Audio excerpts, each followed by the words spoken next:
પોલીસની રેડ પડી અને આખું ટેસ્ટ સેન્ટર સીલ કરી દેવામાં આવ્યું। નવાઈ લાગશે કે ટેસ્ટ સેન્ટર ટોફેલ એટલે શું, પહેલા એ તમને ક્લિયર કરી દો। ટોફેલ એટલે કે એવી ટેસ્ટ છે કે જ્યારે પણ કોઈ પણ સ્ટુડન્ટને એબ્રોડ હાયર એજ્યુકેશન માટે જવું હોય તો ઇંગ્લિશ પ્રોફિશિયન્સી પ્રૂવ કરવા માટે આ ટેસ્ટ આપવી પડે છે।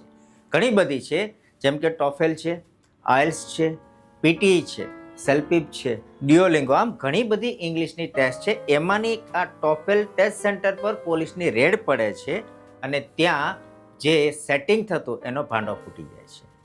સેટિંગ એટલે કે ઓરિજિનલ કેન્ડિડેટની જગ્યાએ એક ડમી કેન્ડિડેટ બેસી અને ટેસ્ટ આપતો અને સ્ટુડન્ટને સ્કોર કાર્ડ આપી દેવામાં આવતો, પાસિંગ સર્ટિફિકેટ આપી દેવામાં આવતું। આ જેટલા વ્યક્તિ સેટિંગ કરતા એના બધાને તે આજે પોલીસે અરેસ્ટ કરી લીધા છે। they are sent behind the bar, જેલમાં નાખી દીધા છે। હવે પ્રશ્ન એ છે કે આમાં વાંક કોનો, ગુનો કોનો છે? ટેસ્ટ સેન્ટર ચલાવવા વાળાનો, સ્ટુડન્ટનો કે પેરેન્ટનો?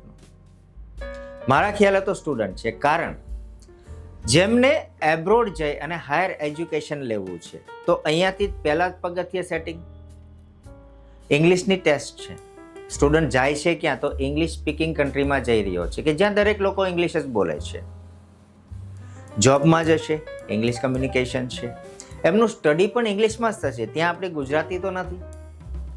હવે આ ટેસ્ટ જ તે જો અહીંયા પહેલું જ પગથિયું સેટિંગ કરે છે, એમને પેરેન્ટ પણ સપોર્ટ આપે, કારણ કે આવી ટેસ્ટની જે સેટિંગની ફીસ છે, અમાઉન્ટ છે, આ લોકો બહુ મોટી ચાર્જ કરે છે। ત્યાં સુધી મારા ખ્યાલ છે ત્યાં સુધી આ લોકો 70,000, 80,000, લાખ, 2 લાખ સુધીનો ચાર્જ કરે છે। જે ઓરિજિનલ ટેસ્ટની ફીસ ખાલી 12,000 છે, 12-13,000માં ટેસ્ટ અપાઈ જાય છે, સ્ટુડન્ટને પ્રિપેર કરવું પડે છે, પણ એ નથી કરતા।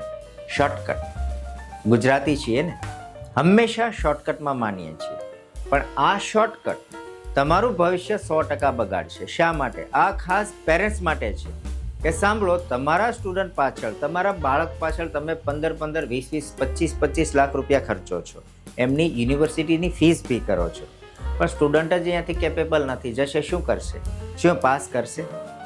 જે સિલેબસ ઇંગ્લિશમાં જ છે અને એ જ ઇંગ્લિશનું સેટિંગ કરીને અહીંથી સ્ટુડન્ટ જાય છે, શું પાસ કરી શકશે? તમારા જે 20-25 લાખ રૂપિયા નાખો છો બધા જ ડૂબી જશે, ગેરંટી। આ સ્ટુડન્ટ ત્યાં જઈને કંઈ જ નહીં કરી શકે। આવું નહીં કરો।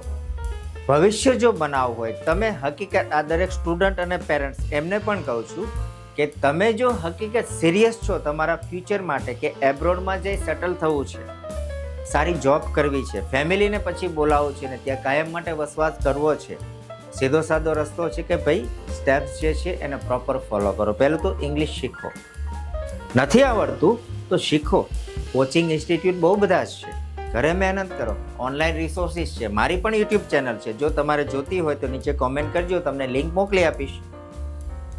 પ્રિપેરેશન કરો, ટેસ્ટ પોતે જ આપો, પોતે જ ક્લિયર કરો, પાસ થાવ, પછી જ વિઝા એપ્લિકેશન આપો અને પછી જ ત્યાં જાઓ। જો સેટિંગ કરશો 110% તમારા પૈસા ડૂબશે। હવે આજે ટેસ્ટ સેન્ટર તો સીલ થયું, સ્ટુડન્ટના તો પૈસા ગયા, હવે શું કરશે? કોઈ વાંધો નહીં, બીજું સેન્ટર ગોતશે, કારણ કે આવા તો બહુ બધા છે આપણે, પણ આવું નહીં કરો। પેરેન્ટ્સ ખાસ ધ્યાન રાખો, જો તમે પહેલા જ પગથિયાથી સેટિંગમાં રહેશો, તમારા બાળકને સેટિંગનો પ્રેશર આપશો, ફોર્સ કરશો અથવા તો સલાહ આપશો, લાઈફ ટાઈમ એ જ રહેશે। આપણે એબ્રોડ સેટલ થવા જઈએ છીએ, આપણે એબ્રોડ કમાવા જઈએ છીએ, તો દર પગથિયે એવરી સ્ટેપ્સ આપણે ખોટી રીતે પૈસા આપવા એ યોગ્ય નથી।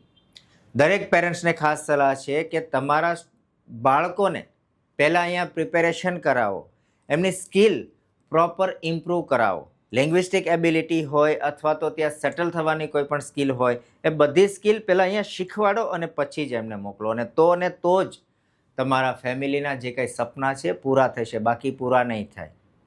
હું તમને ઘણા બધા એવા વિદ્યાર્થીઓના ઉદાહરણો આપી શકું કે જે અહીંયા આવી ટેસ્ટ સેટિંગમાં આપીને ગયા છે અને પાછા પણ આવી ગયા, કારણ કે ત્યાં કંઈ જ ના કરી શક્યા, પાસ જ ના થઈ શક્યા। ત્યાં પ્રેઝન્ટેશન આપવાનું હોય છે, પ્રોજેક્ટ્સ હોય છે, અસાઇનમેન્ટ હોય છે, જે ના કરી શક્યા, ફેલ થયા, એટલે પાછું આવવું પડ્યું ને તમે જે ફીસ ભરી છે 15 લાખ, 20 લાખ, 25 લાખ એ ડૂબી ગયા। ઉપરથી તમારું નામ પણ ખરાબ થઈ ગયું, ભાઈ આ ભાઈનો છોકરો ગયો, કંઈ ના કરી શક્યો અને પાછો આવી ગયો। આવું ના થાય એટલા માટે પહેલાં જ છોકરાને અહીંયા પ્રોપર ટીચિંગ આપો, એને શીખવાડો, સારા ઇન્સ્ટિટ્યૂટમાં મોકલો, પ્રોપર ઇંગ્લિશની ટેસ્ટ ક્લિયર કરે પછી જ એમની પ્રોસિજર કરો, તો ને તો જ એમનું સાચું ભવિષ્ય બનશે. વિડીયો તમને કેવો લાગ્યો નીચે કોમેન્ટ કરજો, અને જો સારું લાગ્યું હોય તો શેર કરવાનું પણ ભૂલતા નહીં.